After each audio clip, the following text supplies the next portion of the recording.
عبدالمناف قبیله عبدالمناف قبیله هاشم همه قبیله ها قبیله عبدالمطلب حتی بعضی را نمیشه عباس امکی پیغمبر فاطمه دختر محمد همه شما مشکل گفتی آیا ما شما را خبر داریم که از پشت همین کوه یکم دشمن میرد باور بکنید گفتن که باور بکنید تو در حیات دروغ نگفتن گفتن که اگر من که دروغ نگفته باشم من که به شما دروغ نگفته باشم و خدا من دروغ نمیکنم من رسول خدا من پیغمبر خدا هستم آیا باور بکنید ابولهب که امکیش و دشمن خیلی سرسخت بود چه گفت؟ گفتی تبا لک یا محمد لهذا جماعتنا احراق شیخ محمد نعوذ بالله آیا تو را با خاطر همین جمع کردی؟ دیگه یک سن یک جمع کنند پیغمبر پرداخت خداوند باید واضح کرد تبت یدا ابی لهب و تب هلاک شود دستان ابولهب و هلاک شود خود ابولهب سوره تبت واضح شد پیغمبر خدا صلی الله علیه و سلم دیگر دعوتش شروع کرد بعد این آیت نازل شده رسول اکرم صلی الله علیه و سلم دعوتش شروع کرد از کسی نمی‌ترسید فاصدع بما تؤمر و اعرض عن المشرکین ای پیغمبر امر مرا برسان از این مشرکان رو بگردان موضوع به حج شد مردمی جزیره عرب و همون طرز و اصول ستون حججی زیارت بکردن بعضی کتابان میگن که نوح زیارت بکردن نوش میگوتن که ما برای بزرگان گناه کردن خانه خدا را برای بزرگان طواف کردن نوش خانه خدا را طواف کردن و همون عقیده جاهلی خودشان موضوع حج شد مشرکای مکه گفتند که در این موضوع حج تمام مردم از هر گوشه و کجا بیایند محمد اینها دعوت میکند و دین او رشد میکند چیکار کنیم مشورت کردند گفتند چیکار کنیم هر کدامش مشورت دادند یکی از نمایندگان مشرکای مکه به نام ولید بن مغیره پدر خالد بسیار دشمن سرسخت پیغمبر قبول مشورت چطور بکنند سوره مدثر در آیه های بعدش دعوت کرد ولید بن مغیره پدر خالد راضی شد بسیار فکر کرد و پیشنهاد داد که در درآمدگاه های مکه مثل حاجیایی که به زیارت بیایند آنها را خبر داد میگه که مبادا در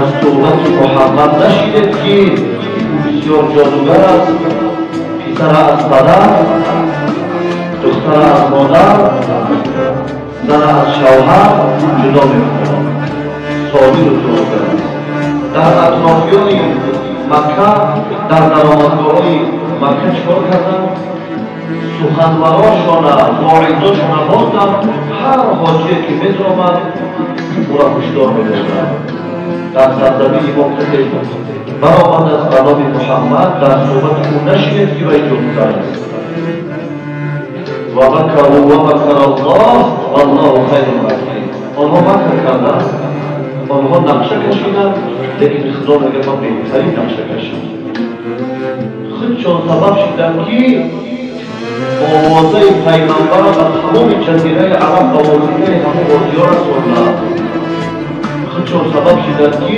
پیغمبر معرفی کردند و آنها که میشنویدند میگفتند که یک بار در صحبت بشنوید همین آدم اگر مصیبت را بشنود میگه آخر ببینند میرفتند ببینند که این محمد صلی الله علیه و سلم از لب و زبان و دندان وی شیر و شکر میریزد و دعوت پروردگار را میرساند تمامی حاجیایی که با زیارت آمدن همشان و دعوت محمد آگاهی پیدا کردن، بعد شیمان رو بازیدن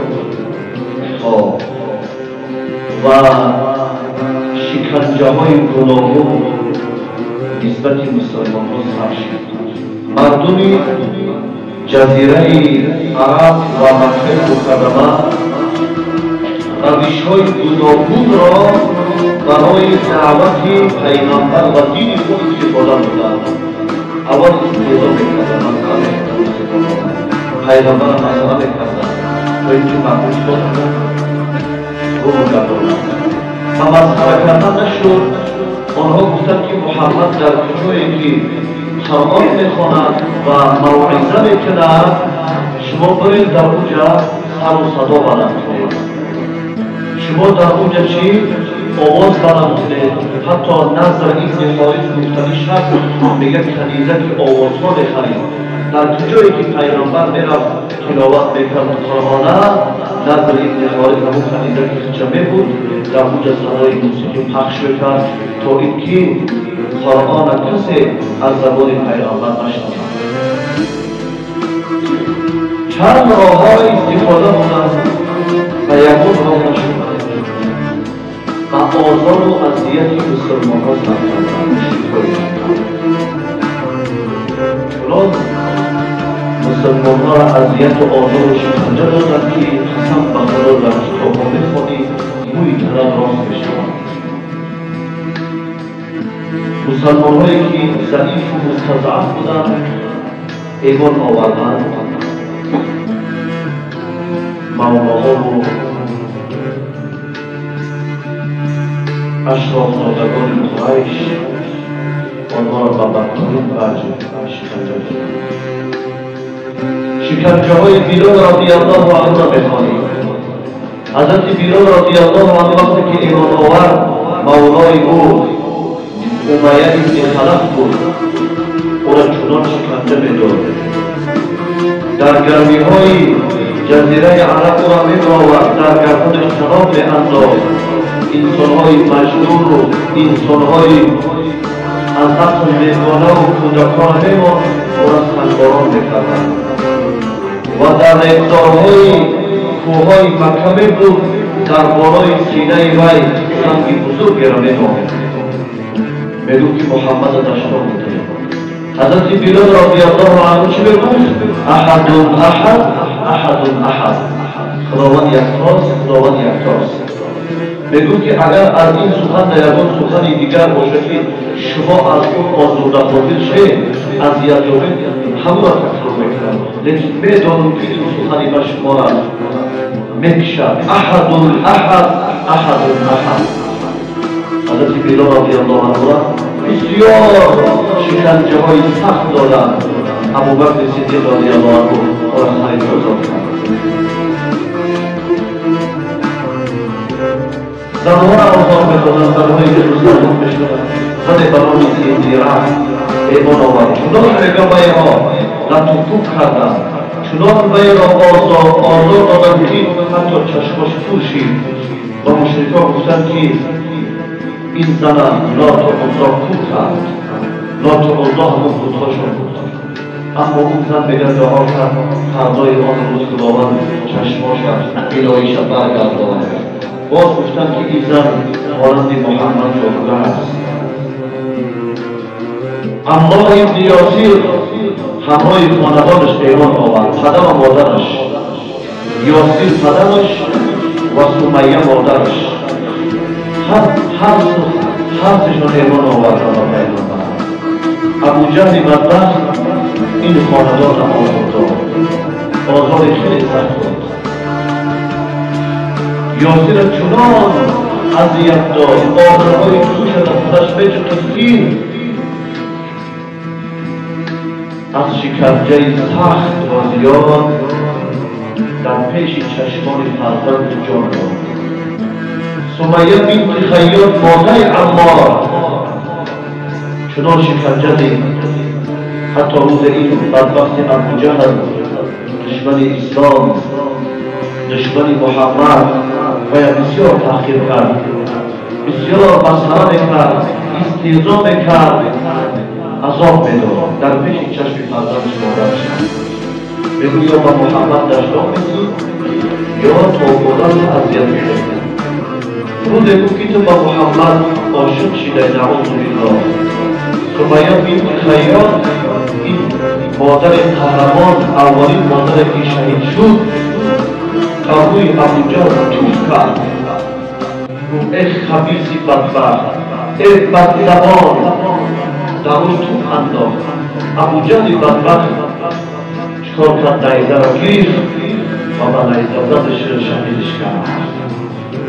اما ابن یاسر مرگی پدرش و مرگی مادرش مشاهده میکرد. خوش از بدنش رفت. اما ابن یاسر را طعام میدادند، نگاه و بینش میکردند تا اینکه قوت بگیرد، عذابش میداد تا اینکه یک مراتب به پیغمبر داشتان بودند، لیکن نمیدادند. بسیار دوش آمد، بسیار خسته شد، مانده شد و پیغمبر یک دازداری روز بعد ابوجهل بدبخت که من به هدفم رسیدم، محمد داشتان بودیم، من به هدفم رسیدم. اما ابن یاسر گریه‌کنان نزد پیغمبر آمد.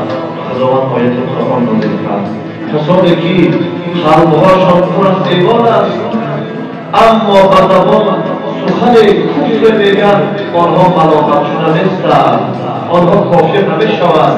کسانی که از ظلمت از مجبوری سخنی را میگن. سوره مبارکه چیست؟ سوره مبارکه نحل آیت شد. خود رسول اکرم صلی الله علیه و سلم بسیار که آزار شکنجه می‌دادند. پیغمبر صلی الله علیه و سلم بسیار شکنجه می‌دادند. روز رسول اکرم صلی الله علیه و سلم پیغمبر خدا وقتی که این آیت نازل شد که از آن نترس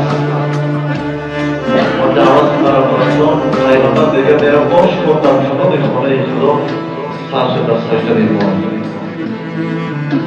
بس گفتن سبحان ربی الاعلی و گفتن حمد ثنای خداوند شروع میکرد. ابوجهل، عتبه، شیبه، امیه ابن خلف، عقبه ابن ابی معیط، شش هفت نفر مشرکان همون مکه، بزرگان مکه در همونجا بودند. گفتند که چی کسی محمد آزاد می‌دهد؟ چی کسی حاضر است که همین شکمبه شتر در گردن محمد بپنداید؟ یکی از بدبخت‌ترین آنها به نام عقبه ابن ابی معیط چی گفت؟ گفت که من حاضرم، گفت که من حاضرم. و شکمبه شتر آورد. عبدالله ابن مسعود در بخاری روایت می‌کند میگه شکمبه شتر آورد در بالای سر پیغمبر پرتافت. میگه چنان میخندیدن که این هفت نفر چنان میخندیدن که حسن میخندیدن، باید دیگر میگه که تفک میزدن. پیغمبر میگه سر اشخاص جناب داشت. ناگهان نور چشم مصطفی محمد مصطفی حضرت فاطمه زهرا آمد، شکمبه شتر از بالای پدرش گرفت. پیغمبر خدا سرش برداشت. چی گفت؟ گفت که اللهم علیک بقریش، پروردگارا خودت به حساب این قریش برس. پروردگارا به حساب ابوجهل، عتبه و شیبه، امیه ابن خلف، عقبه ابن ابی معیط خود جزاشان بده. عبدالله ابن مسعود میگه هفت نفر نامش گرفت. همین هفت نفر در جنگ بدر دیدم که صد باری بودند. جای پیغمبر دامنگیرشان شد. اینها مانند صد در پاهای بدر ای دست مسلمانان شدند، کشته شدند. روز همین عقبه ابن معیط باز رسول اکرم صلی الله علیه و سلم میگه وقتی که سجده کرد پیشانیش در سجده بود، رفت میگه لباس پیغمبر در گردن پیغمبر تاب داد قریب پیغمبر خفه شود. روز در کنار خانه خدا پیغمبر خدا طواف میکرد. خانه خدا را میگه زیارت میکرد مشرکای مکه و سوی رسول اکرم صلی الله علیه و سلم هجوم آوردند. پیغمبر را میگه خدا در او شرط دولت کردند که ابوبکر صدیق دوام آمد گفت که اتقتلون رجلا ان یقول ربی الله، آیا شما مردی را میکشید که این فقط میگه پروردگار من الله است؟ آیا این اقتضا شبیه که میگه پروردگار من الله یکتاست و میخواد این را میکشید؟ میگه پیغمبر را سر دادن ابوبکر را چنان ضرب کردند که میگه ابوبکر صدیق رضی الله عنه را دیدیش میگه باروش انبار شد. بسیار شکنجه‌های سخت و پیغمبر صلی الله علیه و سلم میگه عتیبه ابن ابولهب فرزند ابولهب قدیم خاندانش و همسرش و فرزندش پیغمبر را آزار میداد. روز میگه روبروی پیغمبر همین فرزند ابولهب را آمد. میگه پیغمبر را بسیار سخنرانی سخت گفت، بد و بیراه گفت، تشنه و حقارت کرد و پیغمبر را از سویش میگه توف انداخت. میگه توفی پیغمبر نرسید، لیکن پیغمبر دهنده چی دعا کرد که پروردگار و سگ از سگ‌ها ایران گرفتار بکرد و سگ از سگ‌ها این عتیبه را گرفتار کرد. میگه در یک سفر همراه مشرکان عتیبه میرفت. میگه ناگهان یک شعر میگه که قسم به خدا دعای محمد را میگیرد، همین شعر همین شب مرا میدواند. میگه همون شب خواب رفتم، همون شعر میگه خون کشیده آمد از میان همون کاروانیان عتیبه را میگه پاره کرد. دعای پیغمبر صلی الله علیه و سلم چی عتیبه را دامنگیر شد.